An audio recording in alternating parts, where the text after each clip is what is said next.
So good day guys, welcome to another episode to my channel. Sa mga hindi pa nakasubscribe, please don't forget to click and subscribe para updated kayo sa mga videos ko.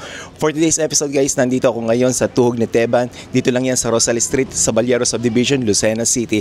At tikman natin kung anong kanilang mga specialty. So ano pang hinihintay natin? Tara na, umpisahan na natin.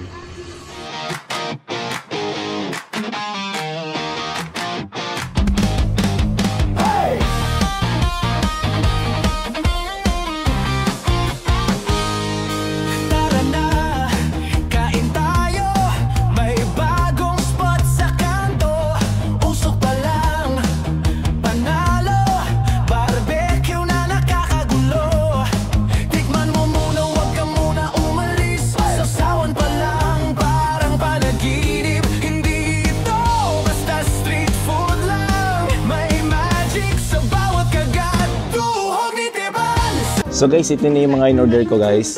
So ito yung kanilang pork barbecue. Then ito yung kanilang atay ng manok. Tapos ito yung kanilang chicken barbecue. Isaw ng manok. Then ito yung balat. Tenga. Hindi ko alam kung ano ito. And then yung hotdog. So medyo marami yung akin na order guys. So, try natin guys. So, mas masarap ito, lagyan natin muna ng sauce. Oops, marami. So, siguro i-try natin muna yung yung isaw. So, tsaka nga pala, meron nga pala silang Java rice. So, try natin yung nilang isaw. Okay. So, ready? Cheers. Sarap. Malasa siya guys. Tapos guys, try natin yung atay ng manok. Cheers. Palabot siya guys. Try ko na mag-taste makanin. Sarap yung Java rice nila. Diba? Kasi ito yung pork barbecue. Try natin.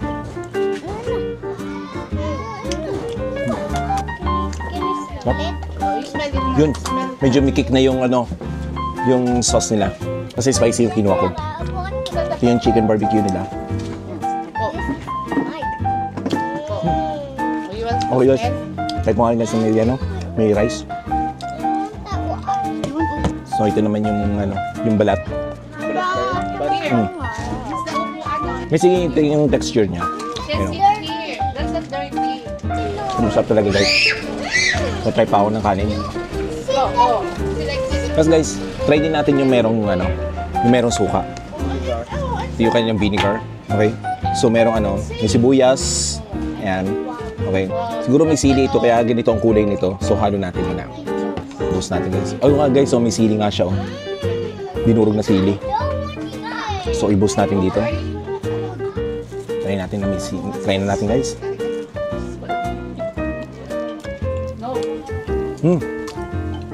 Masarap siya guys. Try ko pa rin na may kanin.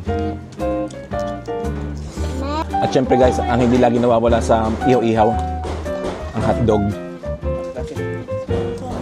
Sarap guys. Juicy yung hotdog niya guys. Sarap.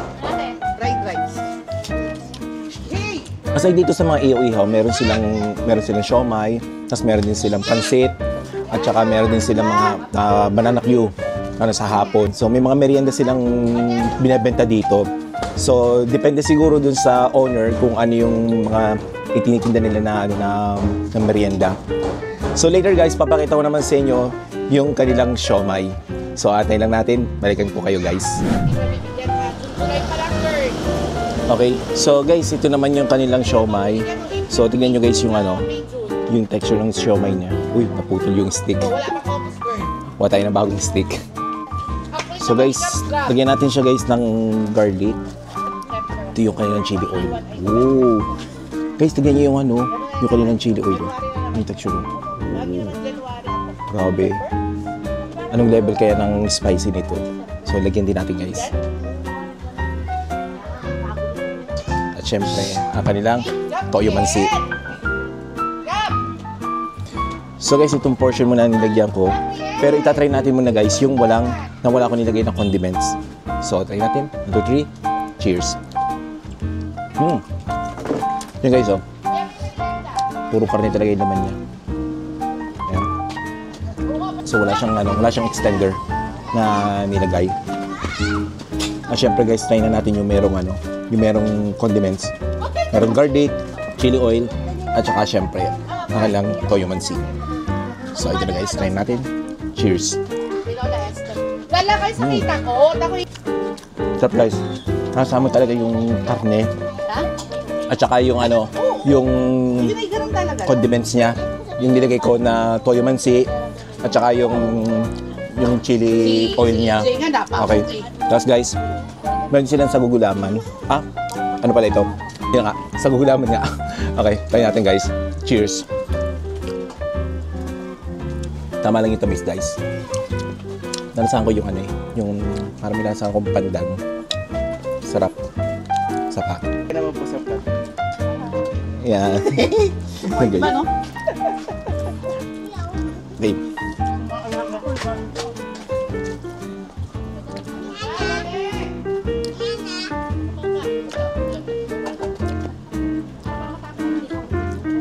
Yeah. Try pa natin. Guys, sinami ako ng chili, oh. Yun. Okay. Platong cut, ha? Okay. Ready? 1, 2, 3. Cheers. Sarap na lang. Pero nandaman ko yung chili. Pumasok sa lalamunan ko. Sorry. Kaya ko talaga uminom nito. Sulit guys. So guys, itong tuhog ni Teban, open siya everyday from 2 p.m. to 8 p.m. At sa mga na-order ko guys na pagkain, good siya guys. Ang sarap. Yung pamula doon sa karne, doon sa chicken, sa hotdog, pati doon sa isaw, yung sauce nila, tsaka yung kanilang jab rice. Ang sarap guys. Hindi kayo magsisisi guys. I-try nyo rito dito guys. So guys, maraming salamat sa panood ng aking videos and don't forget to click and subscribe para updated kayo sa mga videos ko. So guys, maraming salamat ulit sa inyo. Stay safe and stay healthy.